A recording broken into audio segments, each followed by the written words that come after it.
Okay, this thing says we're live. I'm still getting used to it, as some of you may be, but I have learned to talk just a little bit as we get started to give people who might be interested in joining live to do so. In any case, for those of you that don't know me very well, my name is Donn King. If you're of a certain age, you'll get this. No, I don't know Mike Tyson. Yeah, my hair looks different. We are here on what I'm calling Coffee with Don. And yeah, I've got my coffee right here. Mm, still warm. Hope you are enjoying your Sunday evening. But I wanted to come on here and think out loud about something that was on my mind. Now, folks who have followed me for a while, you know that I primarily identify as a writer. I have for years, but it's not limited to that. I tend to go with an idea I picked up some years ago when I was a member of the National Speakers Association. They used to tell us, don't think of yourself as a speaker or a writer. Think of yourself as an expert in something, and you will express that expertise through writing or speaking or workshops or courses or whatever it might be.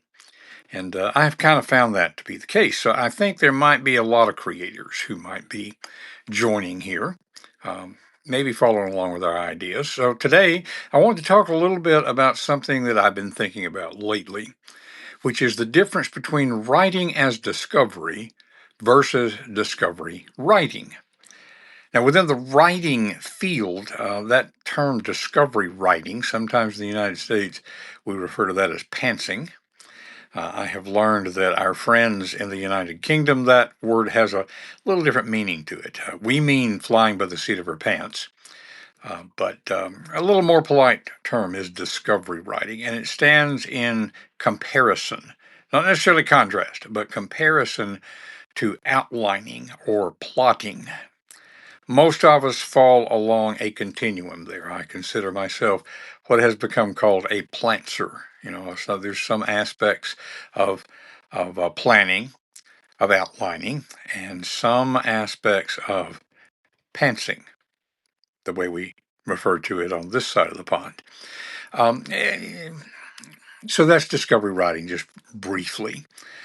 But then writing is discovery. I mean, one of the things I think sometimes as college instructors we don't necessarily get across easily is that when we're teaching writing in college, sometimes we're teaching for effective expression.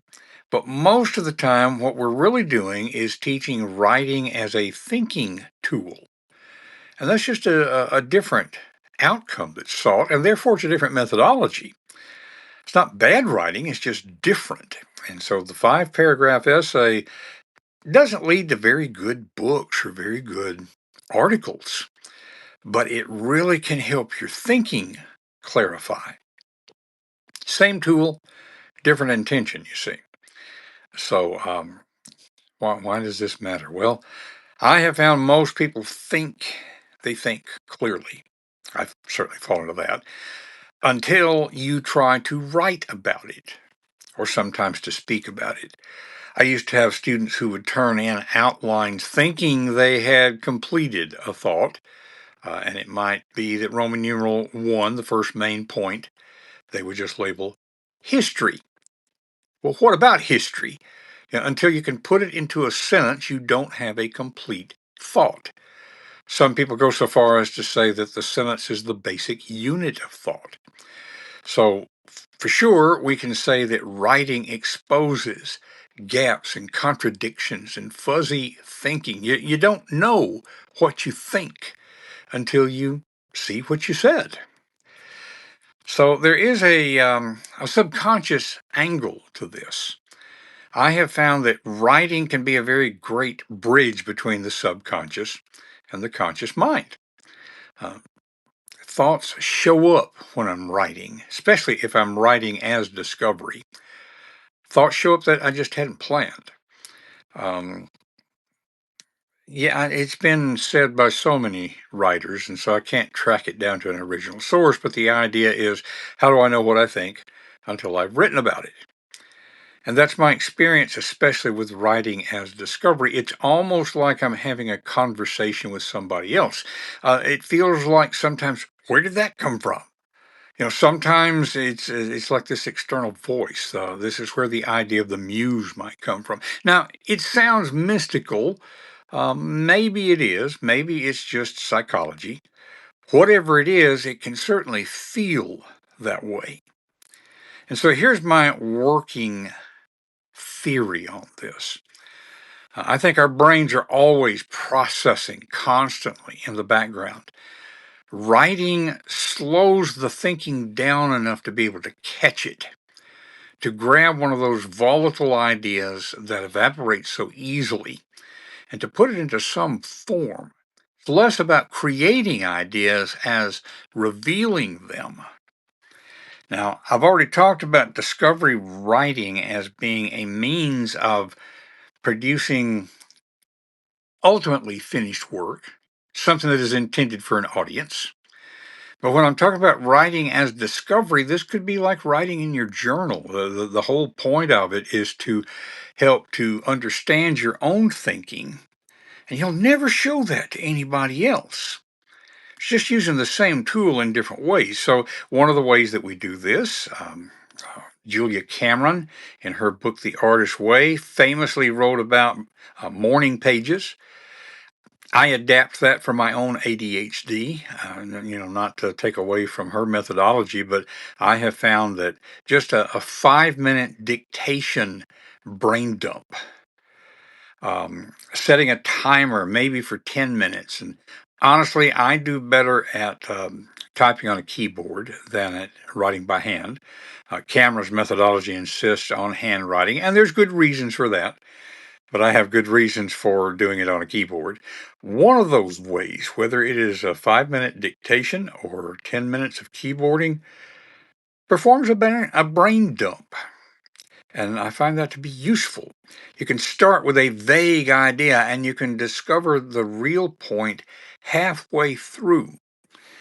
Even my sermon preparation, and that's something else that I do, as a lot of you know, um, until I start writing about it and probing into it, outlining, whatever it might be, the meaning may show up mid writing in the preparation. So here are a couple of methods that I have found to kind of harness that sort of thing. Long before AI was around, I would interview myself, um, not passing any judgment on what actually might be behind some of the things I've read over the years. But I suspect, for instance, sometimes that a book like Conversations with God may simply be harnessing this very method. Um, Again, no speculation about where that other voice is coming from, but just to sit down and interview myself in writing, to start with a question, and then see what comes up in response to that question. That can be a very fruitful way of writing as discovery. Something that has become available in mostly in the last couple of years, at least for it to be effective, is to make use of whatever AI it is that you might be experimenting with, not getting involved in the whole argument about artificial intelligence. You can use it for things other than writing. I'm not going to have it do the writing for me, but it can be a good conversation partner.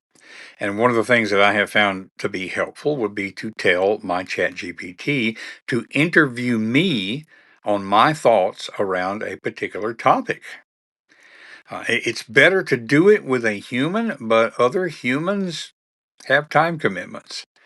Um, Lizzie, as I have named my chat GPT, she's there whenever I need to have a conversation. So this is not about finished writing, it's about discovery. In fact, one of the things that come to my mind as I think about this is that sometimes I'm not writing to say anything, I'm writing to find out if I have anything to say. So this can be a tool for this. I'm not outsourcing my thinking to somebody else or to something else. I am drawing out my own thinking that way. So that could be a useful tool for you. I think where a lot of us get stuck, and whether we're doing discovery writing or writing as discovery, we can find ourselves trapped in trying to sound smart instead of being honest. If nothing else, separating the act of writing from the act of editing is a wise thing to do, even if you are ultimately writing intending it for publication.